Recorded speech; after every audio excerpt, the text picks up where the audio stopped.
What I find sometimes the using a Skype interview, and this is what I mentioned to the folks on Inc. If you're looking for a somebody who's going to work virtually, if I mention to do a Skype interview and they say, "Well, I'm not sort of hooked up on that," that's strike number one. That tells you a little bit about their ability to work virtually. Apps, or if they can't figure out how to download it. It's really a great point, Carl.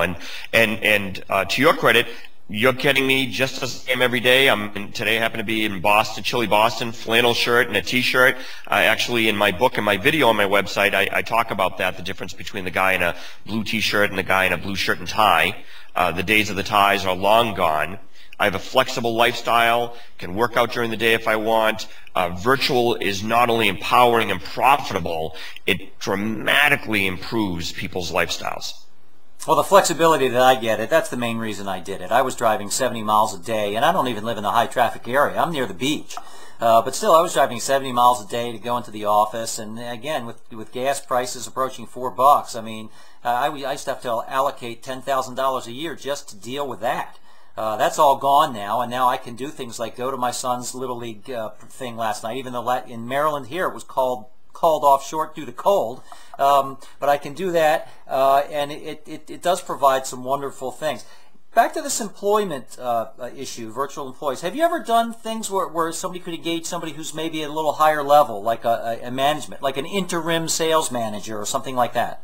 Absolutely. I have actually brought aboard people all over the country for both positions like telemarketing, which I wouldn't say is an entry-level position, but also some very senior positions, including project managers, web developers, PHP coders, sophisticated coders, telesales managers, business development people. And a few ways you can do this. You can use actual contractors, people who have their own small companies, who are seeking new clients. That's a great relationship opportunity. And all of the people who work with startup selling are contractor based. It does a few things. It gives us the flexibility to ramp up for large scale projects or to scale down in the unlikely event we don't have business. And I say unlikely because all through the recession, all through the last several years, startup selling is recording record results, in part, I believe, because we're more competitive due to our virtual model.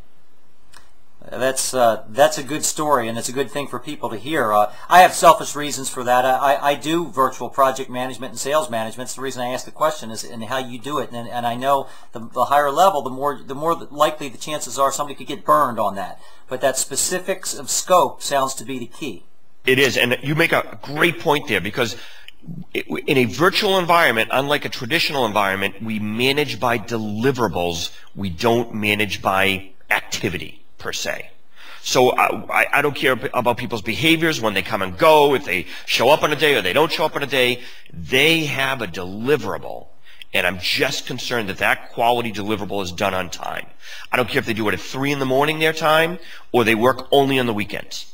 And that's the difference between the old-fashioned show up at the office in your shirt and tie days and the new virtual flexible business model. What a great distinction that you're making there, because I tell you, that's got to be a ego-swallowing, a pride-suppressing challenge for your tightwad management types who have been born and raised in corporate America, who want to see activity and busyness and things like that.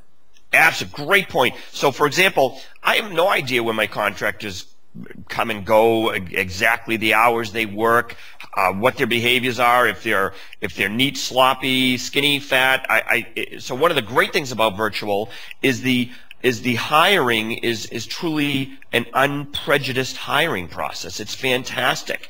Everyone is equal, truly, and it's all in the deliverables. Now, with an important hire, we do a test before they're truly hired.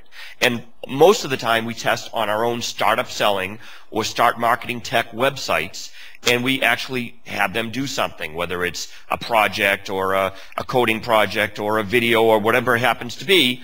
We see the results, we see how professional they are, how fast they can deliver, and then we can measure whether or not we think they're appropriate for client interaction. That's fantastic. I think you've delivered exactly the way I thought you would, just based upon the book. It's a great book. It's a great read. It's an easy read, but it gives you some valuable tips. It's called Your Virtual Success. And I'll hold it up again to the camera for people to see. You can get this on Amazon. I may provide a link to this on my site under the blog post. I'd also want to share with people that we're going to be doing a signed author giveaway of this book, and details forthcoming, but it's probably going to be, and it'll be in the written blog that accompanies these videos, leaving your best sort of success story about a virtual business success. Doesn't even have to be that you launched the whole thing, but that you had an element of success of being able to use, say, a remote workforce or some other people like that. Make sense? Excellent. I think that's a lot of fun. There's a lot of great stories that I've heard. Many of my clients are starting to go virtual. We're helping them go virtual. There's some funny stories in the book about people who wanted to go virtual and their traditional business would not let them, and they were talking about interviewing with other companies for that reason. A tale of two nephews. I have a nephew who's virtual, who's extremely happy and successful, and another nephew who's also very successful but has the traditional 2-hour per day commute. Right, and that's not. I remember that story. That he's not so happy. Not so happy. Alan, I want to thank you for the time. I really appreciate it. I probably kept you longer than I thought I was going to initially, but you were sharing some really valuable stuff for my viewers, and thank you much. And I'm sure we'll have a chance to do this again. Carl, thank you very much. Good for you that you're doing these Skype interviews. I think that's absolutely fantastic. Look forward to another one sometime in the future. Very good.